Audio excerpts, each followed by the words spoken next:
Pelayanan bukan pameran egoisme. Aku harus mempertahankan pandangan tentang pelayanan Kristen. Kebanyakan pandangan Kristen modern mengenai pelayanan amat dangkal dan buruk.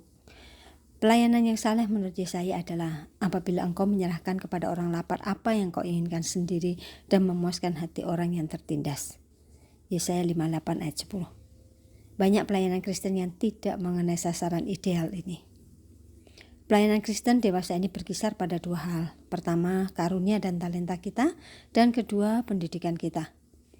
Generasi muda terus-menerus diingatkan untuk menggunakan bakat dan talenta yang telah diberikan Tuhan kepada mereka, dan tentu saja mereka diingatkan untuk mencari pendidikan yang baik.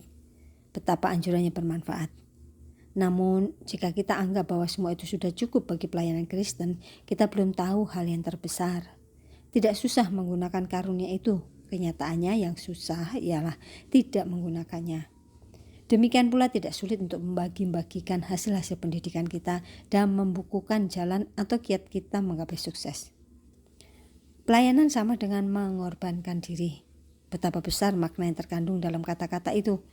Yesus tidak datang untuk memamerkan karunia-Nya, mempertontonkan talentanya, mengadakan pertunjukan spektakuler yang bersifat egosentris. Jelas ia tidak mempunyai pendidikan yang dapat digembar-gemborkan. Namun pelayanannya merupakan teladan pelayanan seluruh jiwa, berbagi apa yang ada di dalam batinnya.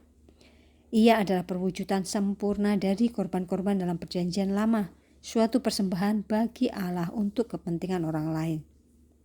Pelayanan berarti persembahan diri kita secara menyeluruh kepada Allah untuk digunakan demi kepentingan orang lain sebagaimana dikehendaki Allah.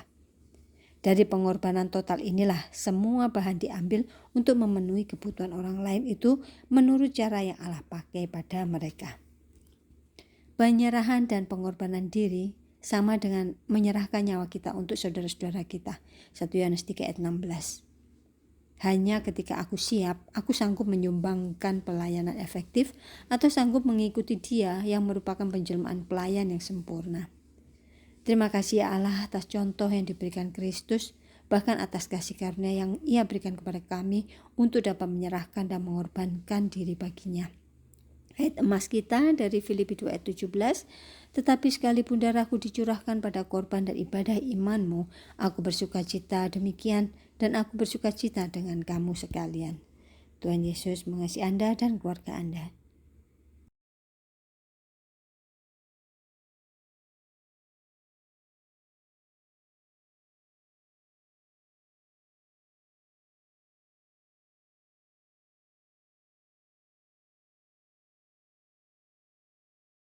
I have decided to follow